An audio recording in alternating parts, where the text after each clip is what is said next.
Hello po, good morning po sa ating lahat. Welcome back to ating YouTube channel. For today's video, isa naman pong tanong po ng ating pong subscriber ang ating pong sasagutin. Ito tungkol po sa paggamit ng mga auto feeder or auto feeding na pamamaraan sa papapakain po ng ating mga alagang baboy po mga kaibigan. Kung kayo po mahilig po sa palaga ng mga baboy o kahit anong hayop pangkabuhayang pang-agrikultura, mag-subscribe lang kayo sa aking YouTube channel. Ryan Patinio, Agri Farming, Family and Kitchen Adventures. So ngayong umaga po mga kaibigan, atin pong pag-uusapan yung mga pamamaraan sa pagpapakain po natin mga alagang baboy. Lalong-lalo na dun po sa mga fattening. Kasi po yung mga fattening po mga kaibigan, mayroon po tayong hinahabol na harvest date nila na kanila pong mga timbang doon po sa kanilang harvest date. Dapat kasi po kapag nasa fattening po tayo ng ating pong inalagaang mga baboy, dapat po ang ilang pong timbang ay magre-range po ng mga 80 to 100 kilos during the day of harvest. So, sa harvest time, ito po yung nasa 3.5 to 4 months. Yan po yung dapat nating i-harvest. Kasi po sa mga panahon na iyan, matured na po yung ating mga alagang baboy at saka yung kanila pong mga lean at saka mga buto nila ay bibigat na po yan mga kaibigan. Kapag kayo po nag-aalaga ng fattening at saka nasa 90 days o 3 months pababa pa lang yung pagbinta nyo sa kanila, yung mga baboy nyo po ay malaki pero magaan. Pero kapag binibinta niya sila sa mga 3.5 months to 4 months, ganun pa rin kalaki o mas malaki pa rin doon, pero mas mabigat po compared po kapag nasa 3 months pababa pa lang na inyo na pong ibininta yung mga fattening. Meron pong mga pamamaraan sa pagpapakain ng fattening. Una-una po, ito po yung usual na ginagamit natin na pinapakain sa umaga, pinapakain sa tanghali, pinapakain din sa hapon. Yung iba naman, pinapakain sa umaga, pinapakain sa hapon. Pero, yung pagkain sa umaga, kapag ang kinakain po ng baboy natin ay nasa 2 kilo isang araw, yan po ay divide 2. So, ang pagkain sa umaga ay 1 kilo at sa hapon naman po ay 1 kilo. So, 2 kilos per day po yan.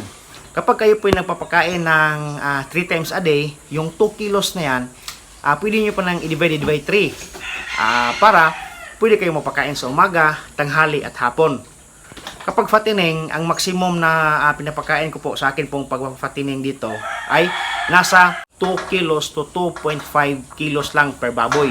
So kung ilang baboy po lahat ang nasa aking fattening na pang finisher halimbawa, yan po ang aking times 2.5 per day. So kung 4 sila na baboy nandoon sa loob ng kulungan, sa isang araw sila po ay makakaubos ng 10 kilos na finisher feed sa isang araw. Kasi po 4 sila, 10 divided by 4 is 2.5.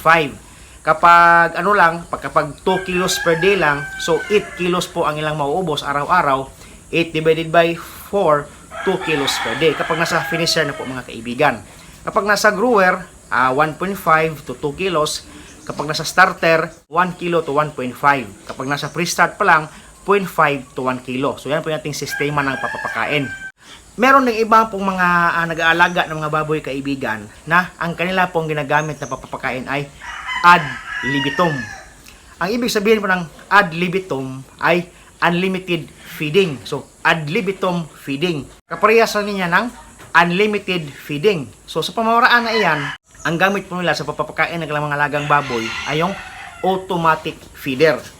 Kasi mayroon po kong isang subscriber na nagtatanong sa akin kung pwede ba daw ilagay doon po sa pakainan ng baboy yung feeds na good for 3 days.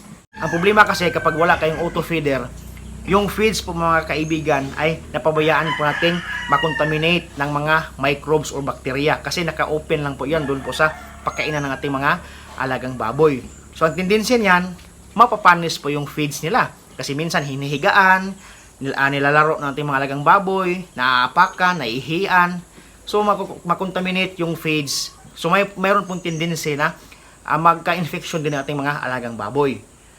Pero kapag mayroon po kayong auto feeder, lahat po ng feeds po ay ilagay nyo po sa loob ng auto feeder. Pagkalagay nyo po sa loob ng auto feeder mga kaibigan, kakain po yung baboy. Kapag wala na pong laman doon sa baba, automatic lalabas yung feeds. Kaya nga, naka-sealed out siya, hindi po siya mapapasukan ng hangin, hindi po siya mamaapakan ng ating mga alagang baboy, hindi po siya maihian, hindi po siya malalaro ng ating mga alagang baboy. So, napanatilit nating malinis yung feeds sa loob ng auto feeder. So, ito nga pala yung halimbawa ng auto feeder. Ayan po.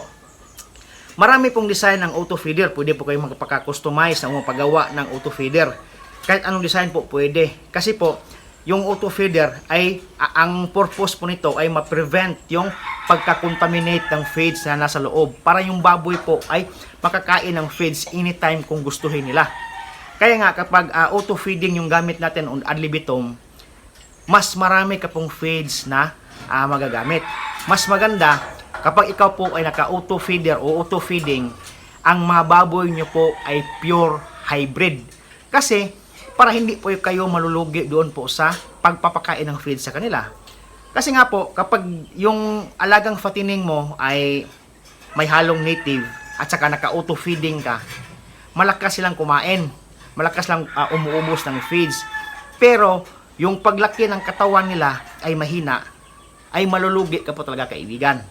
Pero kapag yung mga baboy nyo po ay hybrid, and then naka-auto feeder kayo, malakas lang kumain, malakas pa tumubo yung kanilang katawan. So, malaki talagang income o kita doon po sa auto feeding. Saka before 3 months po mga kaibigan, kapag hybrid pong baboy ang inalagaan nyo, yung timbang niyan ay magre-range ng 110 pataas kapag hybrid po.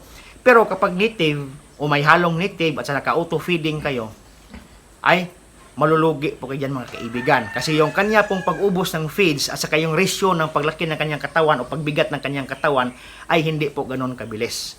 Kaya ang advice ko po sa mga mag-aalaga ng mga fattening na gusto mag-auto feeding, dapat ang alagaan yung baboy ay hybrid. Malakas kumain, malakas lumaki.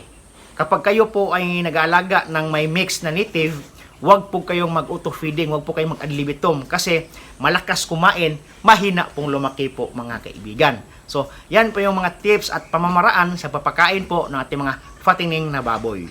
Dapat talaga ang ating hanapin na biik ay hybrid para kahit na naka-auto feeding tayo or naka-normal feeding lang, malakas silang kumain at mabilis lumaki at malakas po silang bibigat ng kanilang katawan po mga kaibigan. So, yan po ating vlog ngayon at sana naman po ako nakapagbigay sa inyo ng kaunting kalaman doon po sa pamamaraan ng papapakain sa ating mga patabaing baboy po mga kaibigan. Hanggang dito lang po at maraming salamat po sa inyong panonood. Happy farming po mga kaibigan. See you next time. Bye-bye.